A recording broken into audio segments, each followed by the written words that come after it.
오랜만에 가족들이 모인다는 이유로 또 명절 상차림을 위해서 음식 많이 차리잖아요. 올 명절엔 이것만 신경 쓰셔도 명절 후 피로나 후회 덜 하실 겁니다.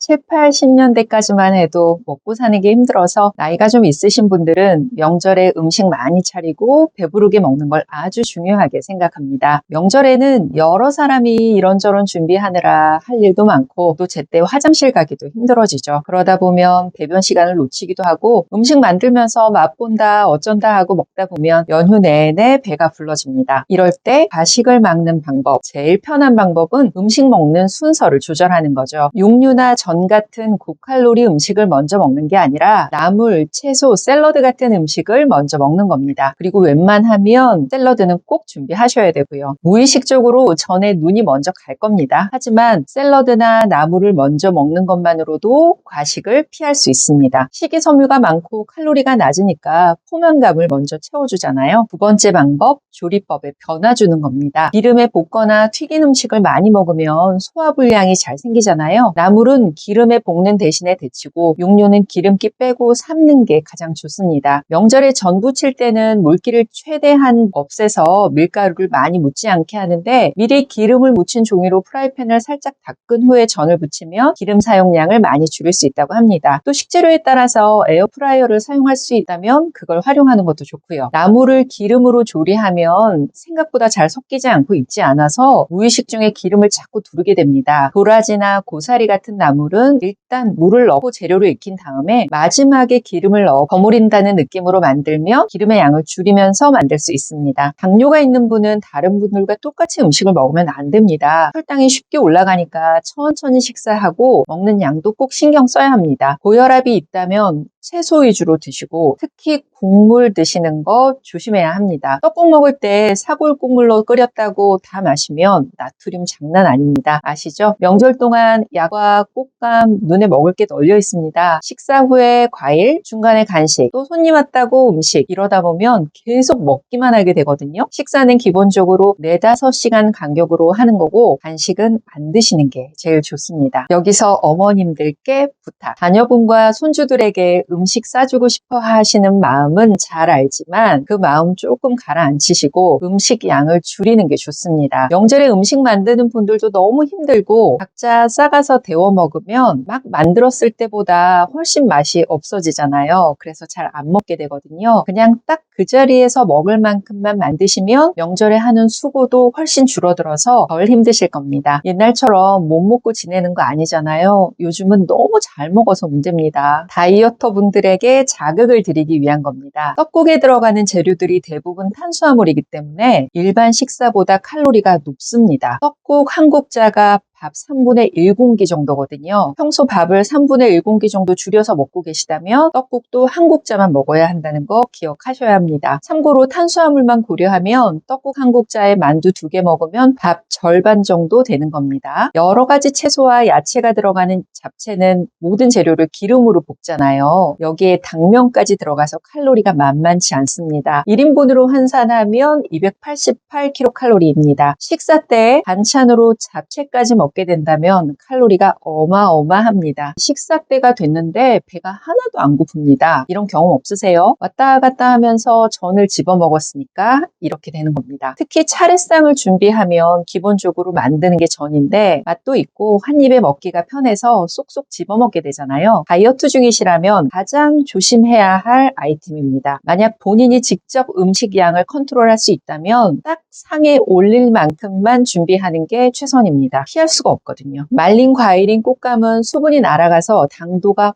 올라갑니다. 맛있다는 얘기죠. 칼로리도 역시 높습니다. 우리가 먹는 꽃감 한 개가 180kcal이고 일반 단감은 44, 홍시는 66kcal 정도 됩니다. 꽃감은 과일이니까 하면서 2개만 가볍게 먹어도 밥 한 공기를 간식으로 먹는 거랑 똑같다는 겁니다. 기억하세요. 말린 과일은 다이어트 할 때 우선 피해야 합니다. 식사 후에 식혜나 수정과를 후식으로 먹게 되잖아요. 이게 또 소화에 좋다고 하면서 말이죠. 하지만 식혜나 수정과에는 엄청난 양의 설탕이 들어가기 때문에 열량이 높습니다. 게다가 혈당을 급격히 올리는 혈당 스파이크를 만들어내기 때문에 다이어트에는 더 안 좋습니다. 칼로리로 봐도 식혜 150g에는 130kcal, 수정과 150g에는 133kcal가 포함되어 있습니다. 설날 연휴에 잠깐 정신 놔버리면 그동안 해온 다이어트 제자리로 돌아갑니다. 현실적으로 명절 기간 동안 체중 감량한다는 거 거의 어렵습니다. 현상 유지만 해도 성공한 겁니다. 그러니까 파이팅! 설 명절 동안에 응급실을 찾는 환자 중 장염 환자가 평소 대비 2~3배 증가한다고 합니다. 특히 최근에 장염을 유발하는 노로바이러스 환자가 5년 중에서 가장 많다고 하는데요. 겨울에는 기온이 낮기 때문에 바이러스가 활동하지 못하고 식중독의 위험이 낮아질 거라고 생각하기 쉽지만 아닙니다. 노로바이러스는 겨울에 더 기승을 부리는 식중독균입니다. 영하 20도에서도 살아남고요. 60도에서 30분간 가열해도 사라지지 않을 만큼 독종입니다. 노로바이러스는 나이와 관계없이 감염될 수 있는 유행성 바이러스성 위장염입니다. 바이러스에 감염된 사람의 배변이나 구토물에 의해서 음식이나 물이 오염될 수 있고 또 감염자가 접촉한 물건의 표면에 바이러스가 남아있게 됩니다. 다른 사람이 이런 음식을 먹거나 바이러스가 묻은 물건을 접촉하는 것만으로도 2차, 3차 감염이 생겨날 수 있습니다. 그러니 날 음식을 안 먹었는데도 장염이 걸리네? 할 수 있는 거죠. 소량의 바이러스만으로도 쉽게 감염되고 전염성이 높습니다. 감염이 되면 하루 이틀의 잠복기를 거친 뒤에 갑자기 속이 불편해지고 구토, 설사 증상이 2~3일 지속되다가 좋아지는데요. 아이들은 구토 증상이 흔하고 성인은 설사가 흔하게 나타납니다. 또 감기 걸린 것처럼 두통, 발열,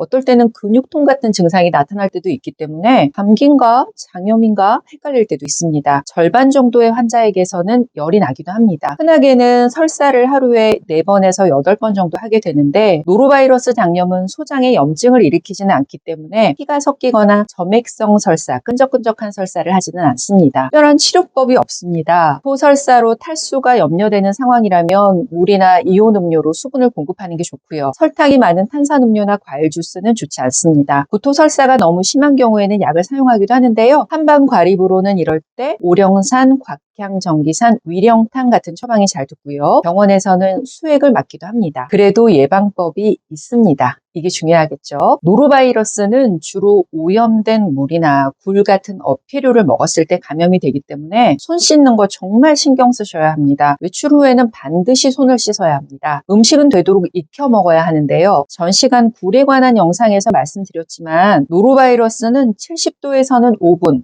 100도에서는 1분 정도면 죽기 때문에 익혀 먹는 게 감염을 예방하는 방법입니다. 물도 끓여 먹어야 합니다. 냉장 보관한 과일, 채소도 흐르는 물에 여러 번 씻어 먹는 게 좋고요. 국이나 어패류, 고기류는 되도록 익혀 먹는 게 좋습니다. 가장 중요한 겁니다. 용변 후에 변기 뚜껑을 닫고 물을 내려야 하는데요. 아니 이게 무슨 바이러스 예방법이야 하실 텐데 이 사진을 보면 아마 생각이 좀 달라지실 겁니다. 콜로라도 대학 연구팀이 녹색 레이저를 활용해서 변기 물을 내릴 때 변기 밖으로 튀어오르는 비말을 시각화한 겁니다. 뚜껑을 닫지 않고 물을 내리게 되면 대장균과 노로바이러스 등 다양한 병원균이 옮길 수 있다는 걸 시각화한 실험인데요. 비말 중에 무거운 건 수초 내에 가라앉지만 5마이크로미터보다 작은 입자는 공중에 수분간 떠다닌다고 합니다. 노로바이러스 예방뿐 아니라 여러 가지 위생을 위해서라도 배변 후에는 변기 뚜껑을 꼭 닫고 물을 내리는 것 정말 중요합니다. 가장 편하고 즐거워야 하는 명절, 살 안 나고 살 안 찌게 컨디션 조절 잘 하셔서 몸도 마음도 평안하게 지내시기 바랍니다. 그럴수록 더 건강해지는 한약권식이었습니다. 즐거운 명절 되세요. 고맙습니다.